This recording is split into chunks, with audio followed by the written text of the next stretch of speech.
Well, James, I was wondering if you had an old car that you miss. Actually, I do. I have fond memories of the sportiest Oldsmobile ever made. It belonged to my grandfather, then handed down to my sister, then handed down to me. Mm-hmm. It was the sportiest car I've ever driven. It's surprising. Yeah, actually, I think I remember that. It was nice. It felt luxurious riding in it. The reason I think I remember it so fondly is how unexpectedly it ended its life.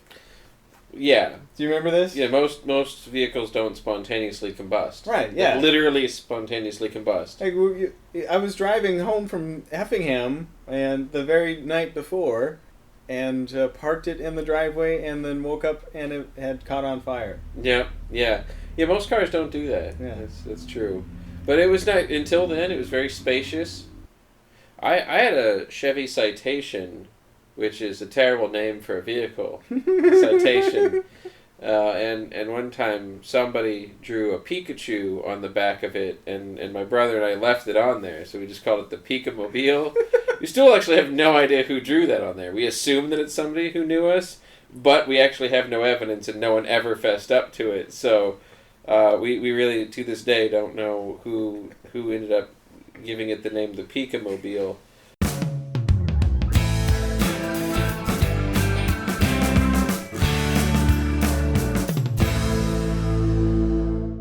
This is HIMYM Superfans. Hey there, Chris Venezia. Hello, James Hamilton. This is the podcast where we talk about the CBS comedy How I Met Your Mother. And we will spoil plot points for this episode and the whole series. That's right.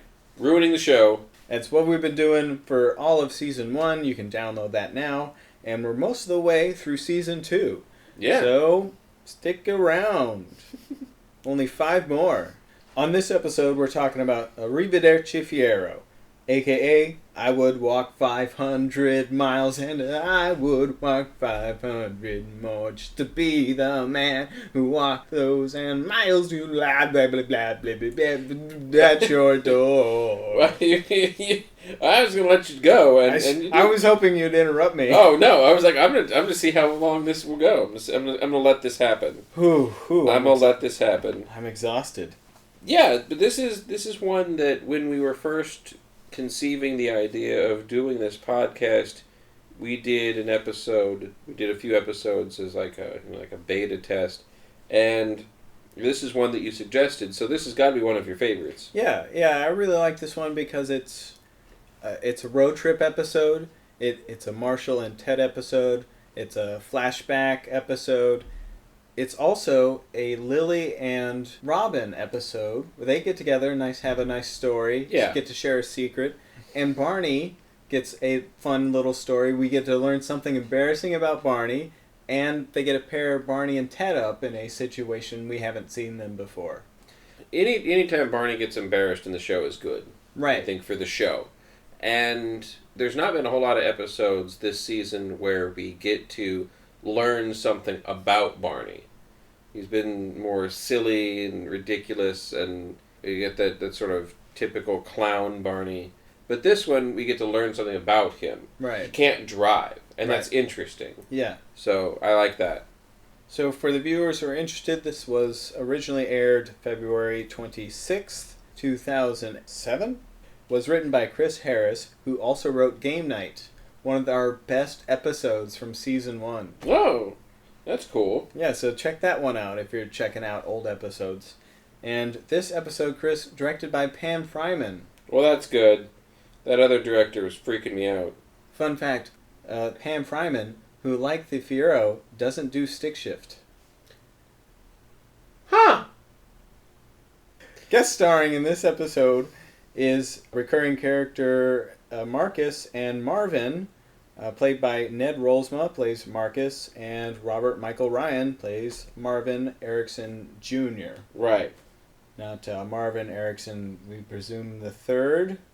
No, it's not. It's not the third because it's Marvin. Wait for it, Eriksen.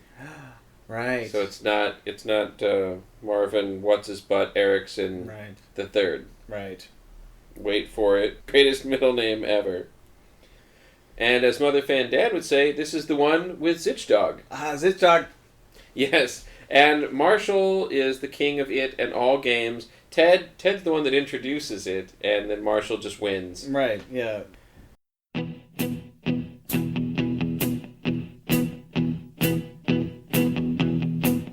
Yep, we're going to watch the episode. You can watch along with us or not. That's fine. We're going to talk about it as it goes. When I go out, yeah, I know I'm gonna be the man who goes along with you.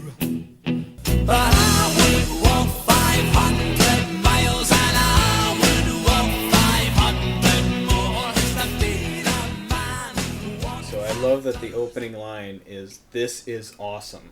Well, yeah. They're trying to set up the episode.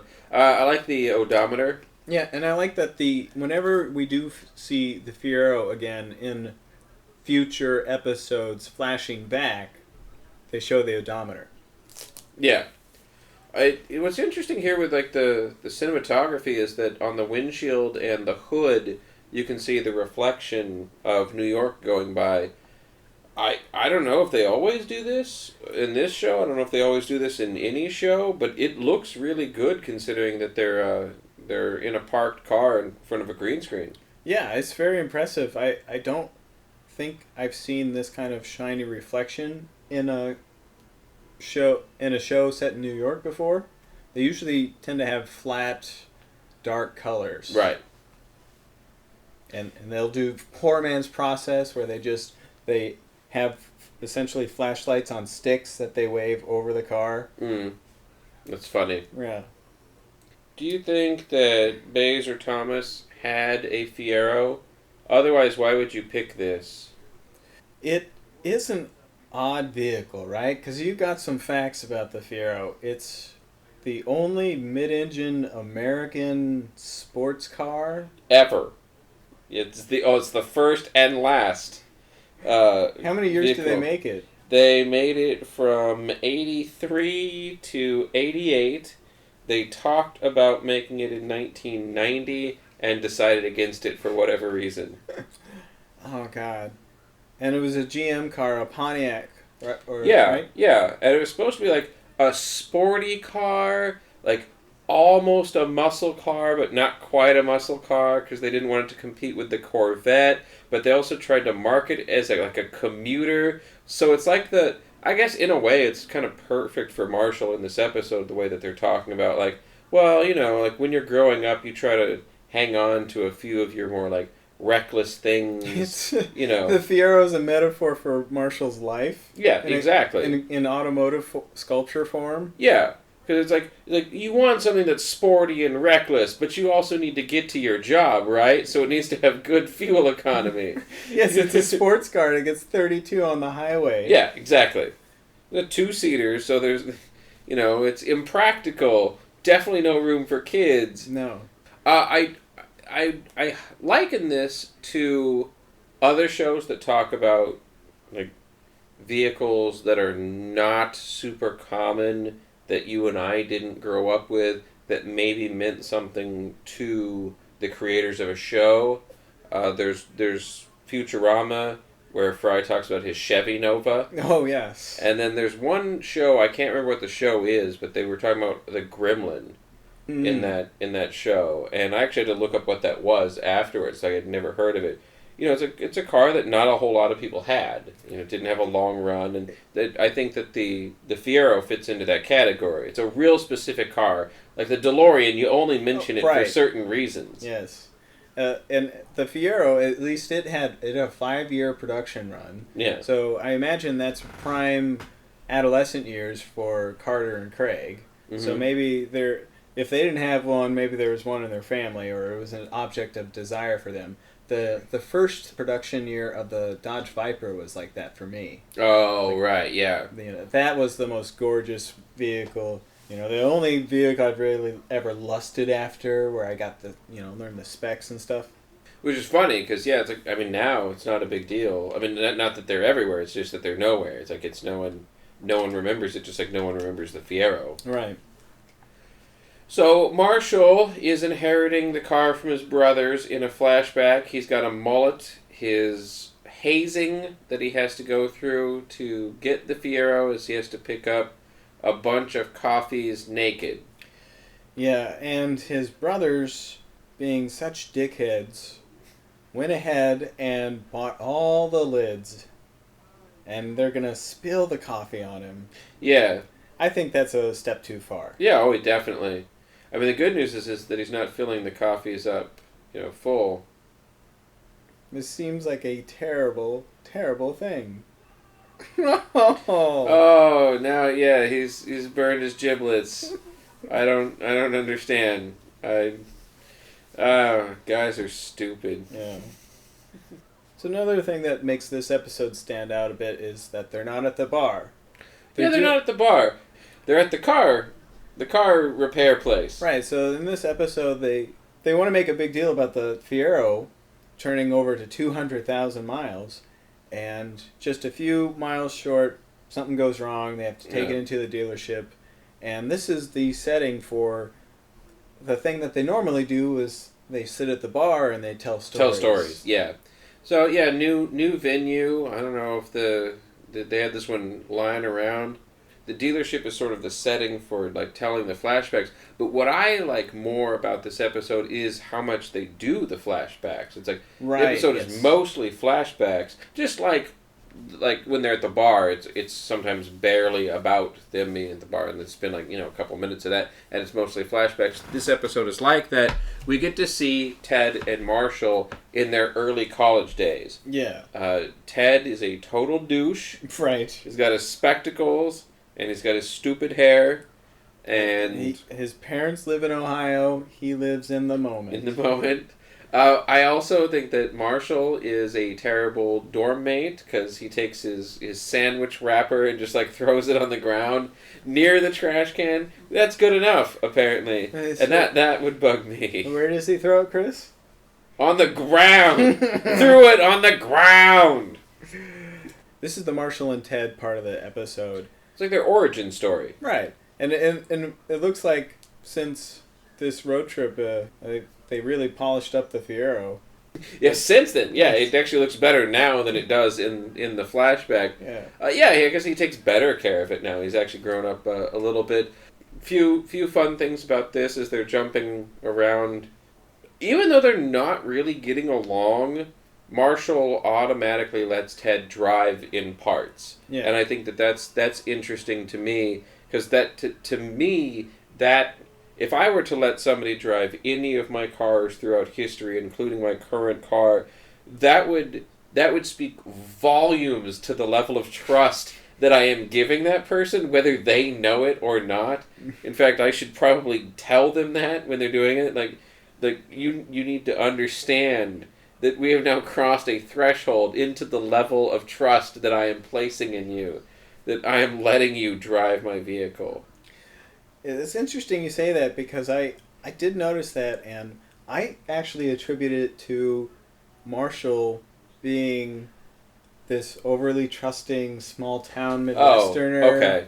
Or just the fact that he shared this car with so many other people. It just seemed like a matter of course that yes, you're my traveling companion. You're gonna drive half the time. That's funny. Yeah, I wouldn't think of that as like a sense of obligation. Like we're traveling together, so you have to travel. You have to drive half the time, or it's like that's just how it's done. I look at it differently, and I wonder how Ted feels about it. If he's not feeling a little bit closer to Marshall by driving his vehicle some. So I don't know. He's from Cleveland, so I don't know what that's like. Well, he does become more assertive behind the wheel, and he gets off the road. Yeah, the road less traveled. He takes the road less traveled. Which turns out, if you read the rest of the poem, means you end up with a shitty road. I don't know that I ever finished that poem. So the Zitchdog thing, it happens. It's actually not worth spending a whole lot of time on, other than it is a running joke throughout throughout this episode, and then later on in season 9 it comes back around again. Well, Right. Marshall and Daphne are trying to get to New York. Right, yes, the season 9, the season of wrapping up obscure references. Mm-hmm. Like Zitchdog and Robin's sister Yes. and other things. What happened to the mother? Yes, the thing we've all been wondering Save about. that for season 9. So they pull off the road at some point, and I guess they decide that they're going to spoon. Yeah, so this is where Share warmth. This is the big, if I was going to nitpick, this is the plot hole, is that they get off the interstate and get caught in this snowstorm and they're lost, and then they decide we just have to park here, sleep here, we need to cuddle to survive. And when they wake up, they're in the parking lot of a motel. Yes. How could you possibly drive to the parking lot of a motel in any weather condition and not know you're in the parking lot of a motel? You wouldn't. I think that the bro spooning is fine and all that. I think that that would be uncomfortable, but manageable. Yeah. Until Marshall gets a boner. Yeah. And it's very similar to the Ted is a very, very understanding friend. Like, even when he shares a bunk bed with Marshall and Lily while they're doing it, and he's okay with it, but please don't do it again. Right. Please stop. Please not a second time. He's pretty reasonable, and in this, he's like, please stop thinking about Lily. Yes. I don't. Just the boner.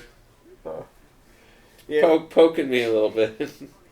Other than Lily and Robin's moment about spilling the food in the car, they're not in this episode. It is a Marshall and Ted story because they show so much of that flashback, and it seems like they have a stronger connection to the car because of the multiple Gazolas road trips that we'll learn about later. Yeah. But also Barney has this little thing, and the girls are more of an add-on. Yeah. Oh, we didn't give them anything. What should we do? Right. So they're sort of responsible for why there are no cigars. Right. In the car. Yeah. For the celebratory 200,000 mile rollover. And also a reminder to the audience that Ted and Robin are dating in this episode. You might not notice unless you saw that shot where they were all looking at the car and Ted got real close to her behind. Oh. Yes, otherwise I wouldn't be able to tell that they're together in this episode, which is different than the entire rest of the season. They've been pretty darn close. I would love to be in the writer's room for the other pitches. What didn't make the cut of that? Because we just got to see, Barney and Marshall giving Waldo a ride. Yeah. That was the thing. And they picked Barney because why not? Yeah. To have him being there instead of Ted, but what were the ones that didn't make the cut? But how are you going to go wrong with Waldo? You can't do not Moby again. Right. Yeah. Because he's already scared everyone with his huge chrome-plated hand cannon. Yeah. The only thing that you could do, I think, why they chose 2 of those was after Waldo, you can't go higher than that. And you can't go lower than that. You can't have then Gandalf, a guy dressed as Gandalf, because then that's kind of like a hat on a hat. like a guy in a costume and then another guy in a costume. There's no a guy dressed as Bigfoot is kind of the same, as a guy dressed as Waldo. So once you've done the joke, you're kind of done. Yeah, and I do like that Waldo's just on the edge of the person you might let in your car. Someone dressed as Gandalf probably not gonna get in the car. I don't know, the Waldo, he looked confused and scared. A guy dressed as Waldo, I don't know. There's something about that. The guy's on screen for one Mississippi, and I'm not sure that guy's not a serial killer. We'll never know. Right. He does not return in season 9. Right, yes. That one they didn't feel like was worth. Neither does not Moby, unfortunately. Right. Well, he's probably in prison. The girls smoke the cigars in the car to cover up the smell of the spilled Thai food. Right. And apparently neither one of the ladies enjoy the smell of tobacco smoke, so it was a bad time for them. Right. Yeah, I don't know why they bothered lighting those up, that is. Since Barney does not have a partner this season, his partner is Dramatics.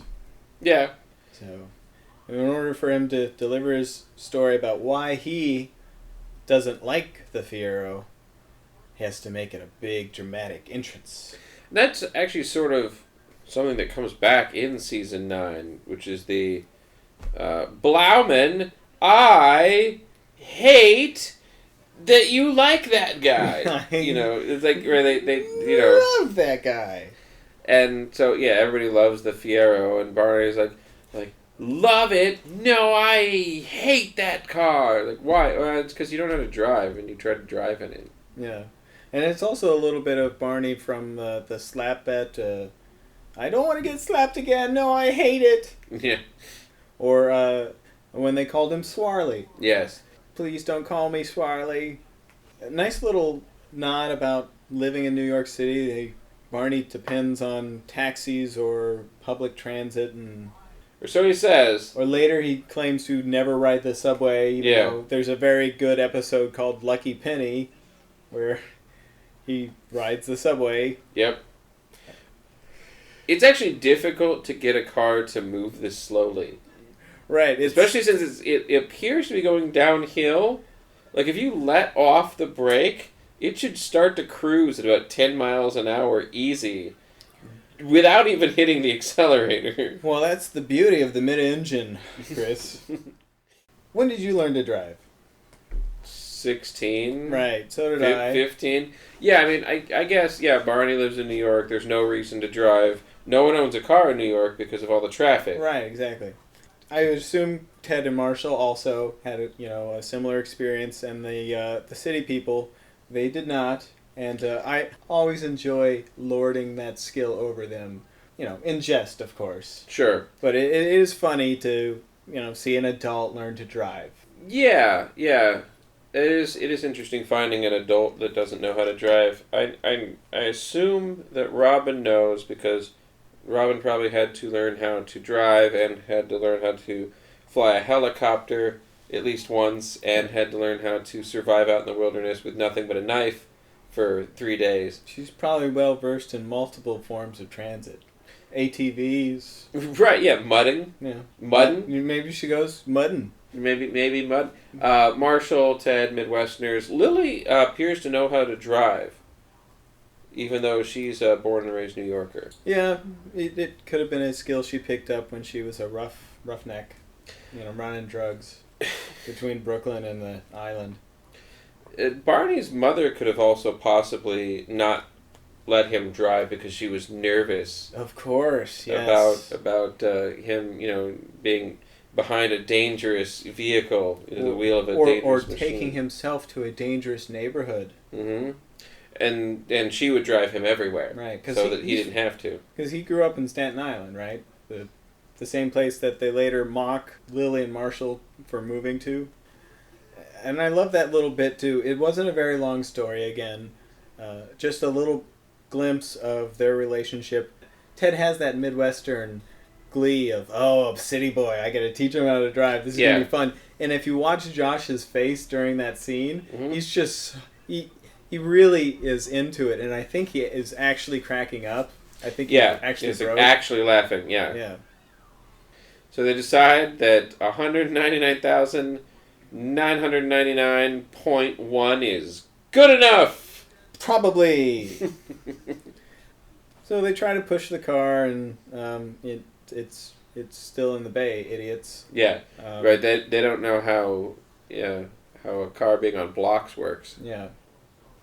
And this little stinger, another episode where they had a lot of these little clips, and here's another post-story clip where we flash back to the Casingle. Yes. When I wake up, and I know I'm gonna be. You have a. Do you have a story about road tripping with that song? Yeah. There's the Proclaimers, and the 500 miles.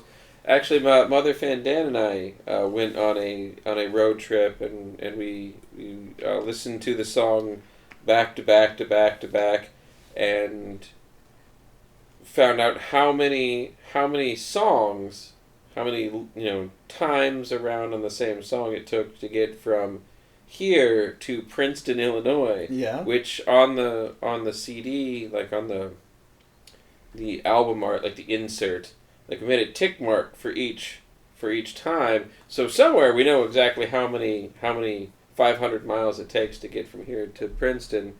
I don't remember off the top of my head, but I'm guessing it's 30 or about 30. Okay. And it does in fact get old. You get sick of it, and it does come back around again. Yeah, and it's exactly like they say. It's true. You and I were watching The Ranch. The Ranch. The other day, and there's an episode where they have a car that they want to buy, and there's like a CD stuck in the CD player, and so it can only play the one song, and it's like Mexican opera or something. Yeah, it's clearly not their taste. But it sort of did the same thing. It's like, no, it comes, you get used to it, and you'll start to sing along. Right. It's hauntingly beautiful. But it apparently is now a thing where like the sitcom car with the tape that's stuck and can only play one song is now a sitcom trope. It is. And probably before How I Met Your Mother. Probably. I just don't know what did it first. No. Before this, it was the 8-track that got stuck. Right. I'm surprised you said you made marks on a CD cover. Yeah. So you listened to it on compact disc. Yes.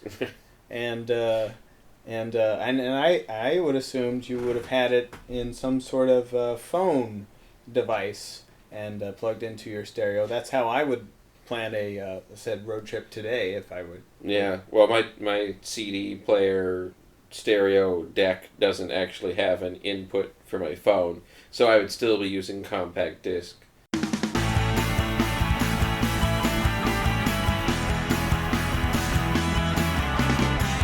Still be using a 25-year-old technology. Still works.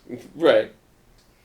That is a bit of a joyous moment that I think could lead us into a discussion about the end of season 2. We've got 5 more episodes. Viewers, listeners, audience, it's been so much fun making this show, and we love the likes and the shares that we get on Facebook.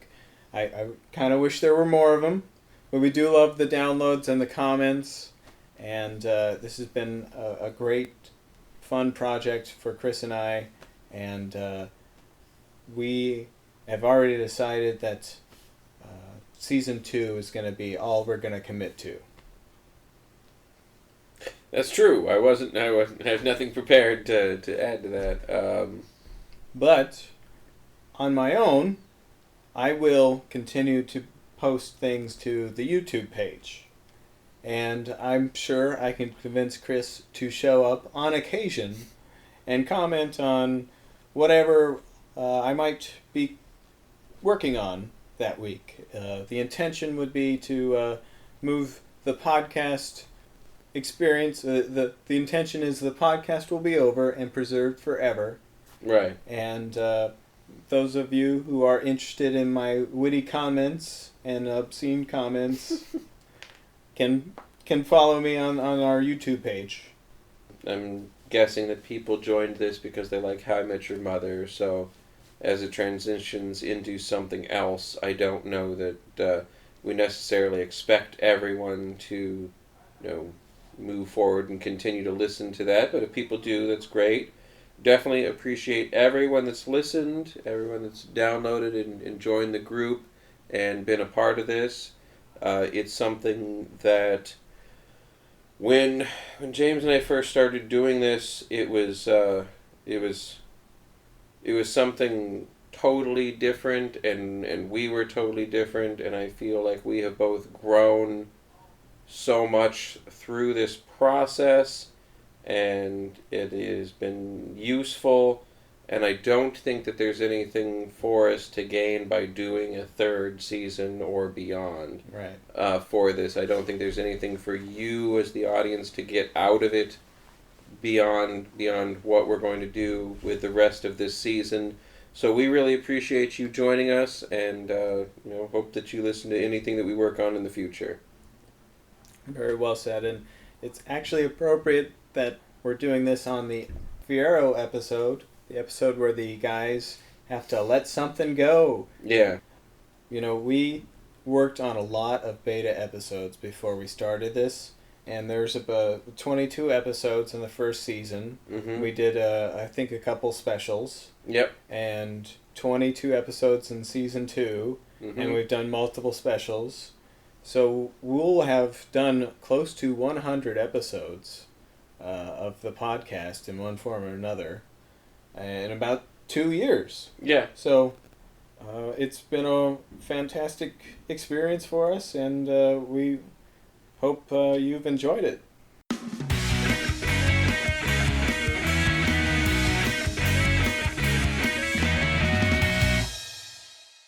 Join us next week. We've got 5 more episodes, folks. Yep.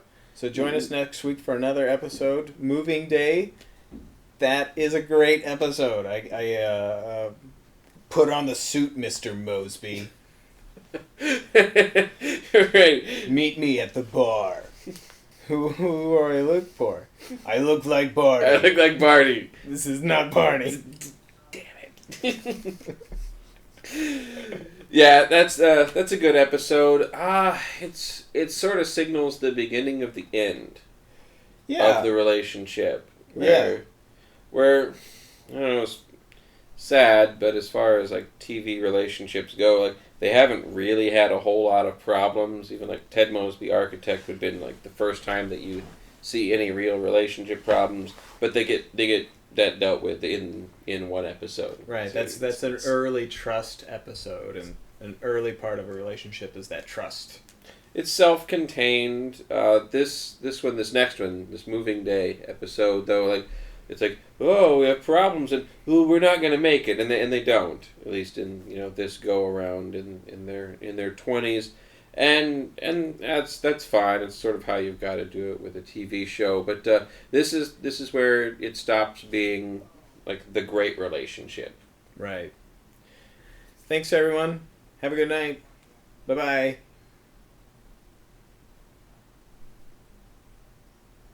Da da da da da da da da da da da da da da da da da